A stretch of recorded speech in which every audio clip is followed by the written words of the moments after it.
আজকে বারান্দায় দাঁড়ায় আমি একটা জিনিস নোটিস করতেছি, সেটা কি যে কিছুদিন আগ পর্যন্ত ইতালি মনে হইতো যে একটা মানে কেমন যেন মরা মরা একটা বিষয় থাকে না, শ্মশান শ্মশান, যে একবারে নীরব নিরিবিলি।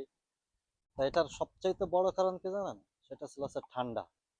যে ঠান্ডার সময় এই যে যে জানলাগুলো আপনাদেরকে দেখায়, এই যে প্রত্যেকটা বাসায় জানলা দেখতেছেন যে এখন এই যে গিলাস গুলো খোলা, প্রত্যেকটা ফ্ল্যাটে একবারে শুধু ওই যে উপরেরটাই যেমন ওই যে আটকানো না, ওটাকে বলা হচ্ছে সেরান্ডা ইতালিয়ান ভাষায়, যে একটা কাঠের মতো থাকে, ওটা আর কি আটকাই দিয়ে রাখে, যে ভিতরে কোনো কিছু দেখা যায় না এবং ঠান্ডা বা বাতাস গুলো ঢোকে না।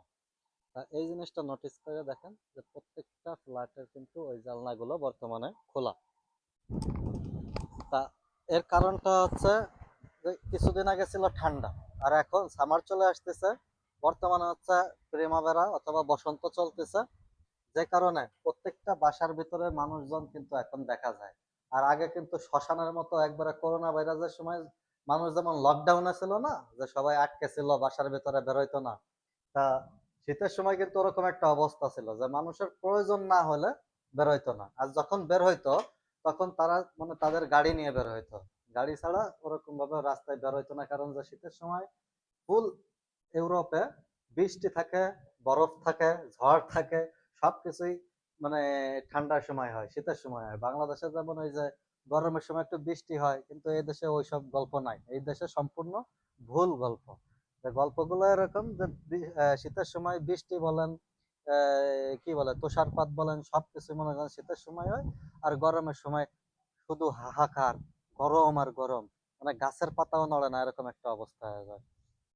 তাই এই যে দেখেন আমাদের এই সাইডটায় দেখেন, এই সাইডটায় যেমন দেখছেন না, ব্যালকনিতে কোনো মানুষ নাই, একবারে সম্পূর্ণ আটকানো।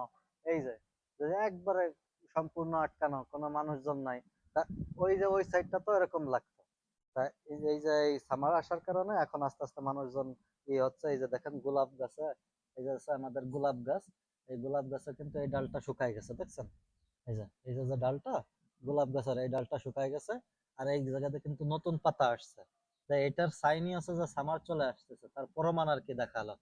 আর এই জায়গায় দেখেন আপনাদের শত বছর পুরনো আলাদিনের তো চেরাক আপনারা দেখছেন, কিন্তু আলাদিন যে বদনাটা ইউজ করতো সেটা তো আপনারা দেখেন না, এটা আমি নিশ্চিত। তো সেই আলাদিনের বদনাটা এখন আমাদের কাছে, ঠিক আছে? যে কোনো সময় ঘষা দেবো, এখন চেরাক বলেন আর বদনা বলেন, জিন কিন্তু বেরোয় চলে আসবে। তো সেই সামারের কথাবার্তা বা সামার কবে আসবে, গরম কবে আর কি পড়বে, সেটা কিন্তু এই জিনের কাছে তো শুনে নেব, ঠিক আছে? ভাই রে, টানা প্রায় 9টা মাস পরে এরকম এই যে এরকম পাতলা জ্যাকেট আর এরকম হুডি পরা যে কি শান্তি! আপনি যদি বাস্তবে এটা যদি শরীর থেকে না নামান ওই বস্তা বস্তা জ্যাকেট, তাহলে আপনি এই ফিল আপনি বুঝবেন না রে ভাই। এখন এই যে সামারটা আসতেছে, কয়দিন পর আবার কানবানি যে এত রোদ কেন, এত গরম কেন, মানুষ বাঁচে নাকি, গাছের পাতা নড়ে না।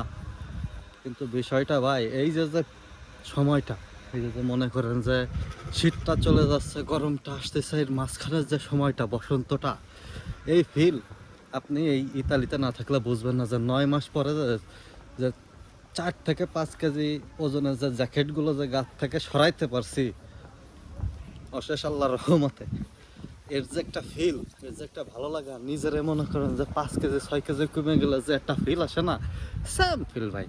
ওই যে মানুষ মনে করেন যে 6 মাস 7 মাস 1 বছর ধরে ডায়েট করে করে যে ওজন কমে যে ফিলটা লয়, আমরা জাস্ট টেম্পারেচার কমার কারণে সেই ফিলটা অটোমেটিকলি পাওয়া যায়। তা এটাই হচ্ছে গরমে আসার আগের ভালো লাগার ফিল। ওজন কমাতে মনে করেন যে হাঁটলেই কেমন যেন আমি উড়িয়ে চলে যায়, হাঁটলেই কেমন যেন উড়িয়ে চলে যায়।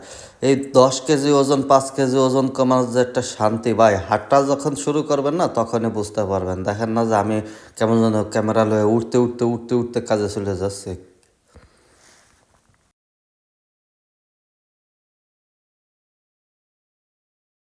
সার্ভিস শেষ করে কিছু অল্প কিছু মানুষের জন্য বসে থাকতে যে একটা বিরক্তি লাগে তা বলার বাইরে। আমাদের বড় মিয়া তার ফার্স্টেশনের জন্য খাওয়া শুরু করে দিয়েছে, আর আমরা সব কিছু ক্লিন করে, ওই যে জালি টালি সব কিছু ক্লিন করে এখন বসে আছি জাস্ট 4 জন মানুষের জন্য। ভাই জাস্ট 4 জনের টেবিলের জন্য 5 জন মানুষ 1টা ঘন্টা বসে রয়েছি। যখনই মনে করেন যে রাগ হয়ে লাস্ট ফিনিশিং চেঞ্জ করে বেরোয় যাচ্ছে, তখন মনে করেন যে তারা এসে হাজির, যে অর্ধেক চেঞ্জ করা হয়েছে আমাদের। তারপরে যে ইগররা চেনেন না, ইগরে এসে বলতেছে যে ওরা চলে আসে। তারপরে মনে করেন যে সেই যতটুকু চেঞ্জ করেছিলাম ততটুকু নিয়ে তাকে সার্ভিস দিয়ে মাত্র বের হলাম। তা রেস্টুরেন্টের কাজটা এরকম যে যতক্ষণ পর্যন্ত আপনি রেস্টুরেন্টের ভিতরে আছেন, কোন সময় যে কি হয়ে যায় আল্লাহ মাবুদ জানে। আর ইতালিতে এই জিনিসটা হিউজ পরিমাণে হয়, আর সামারের সময় তো বেশি হয়। কারণ যে সামারের সময় দেখা গেছে যে সবাই এখানে সেখানে ঘুরতে যায়, তারপর একটা গ্রুপ মিলে ধাম করে একটা রেস্টুরেন্টে ফোন দিয়ে দেয় যে আমরা এতজন মানুষ আছি, আমাদেরকে তোমরা সার্ভ করতে পারবা কেন। আর মালিকরা তো চাই এইটা, এত নর্মাল বিষয়। তো মালিকরা যখনই চায় তখন আর কি এই টেবিলগুলো নিয়ে নেয়, যে আমরা বের হয়ে যাচ্ছি, মনে করেন যে এক পার রেস্টুরেন্টের দরজার বাইরে আর এক পার রেস্টুরেন্টের দরজার ভেতরে, ততক্ষণ পর্যন্ত আমরা রিস্কে থাকি। তো এখন মনে করেন যে এই যে বসন্তের সময় যে কাজের চাপটা একটু কম, যে কারণে এটা অ্যাভয়েড করতে পারি না। সামারের সময় হইলে দেখা গেছে যে যদি একটু বেশি রাত হয়ে যায় এটা অ্যাভয়েড করে চলে আসা যায়, বা বলা যায় যে ভাই তুমি এই সময় নিছো খা, মালিকরা বলা যায় যে তুমি টেবিলের সময় নিছো খা, মানে একটা আর্গুমেন্ট করা যায়। কিন্তু এই যে যে সময়টা কাজের চাপ কম, হয়তো বা দেখা গেছে আপনি রিল্যাক্সে সারা সন্ধ্যা কাজ করতেছেন, একবারে যাওয়ার সময় একটা ফোন আসে, আর তারা যে সত্যবাদী, মনে হয় যে এই টেবিলটা কিন্তু বলছে যে তারা জাস্ট 10 মিনিটের ভিতরে চলে আসতেছে। ওই আস্তে আস্তে হয়তোবা 2-1 জন হারাই গেছিলো রাস্তায়, নয়তো দেখা গেছে যে রাস্তা ভুলে গেছিলো, যে তারা 1 ঘন্টা পরে আসছে। আর যে 1 ঘন্টা বসে থাকার পর আমরা যখন চেঞ্জ করতে গেছি তখন তারা এসে হাজির। তাই এটাই আছে রেস্টুরেন্ট লাইফের বাস্তবতা ভাই, যে যেখানে খাবারের কাজ করবেন, ও চাইলেও সহসায় আপনি না করে দিয়ে চলে আসতে পারবেন না, আপনাদের খাবার সার্ভ করে দিয়ে আসতে হয়, তাতে কাজের ক্ষেত্রে হোক আর মানবতার দিক দিয়ে হোক।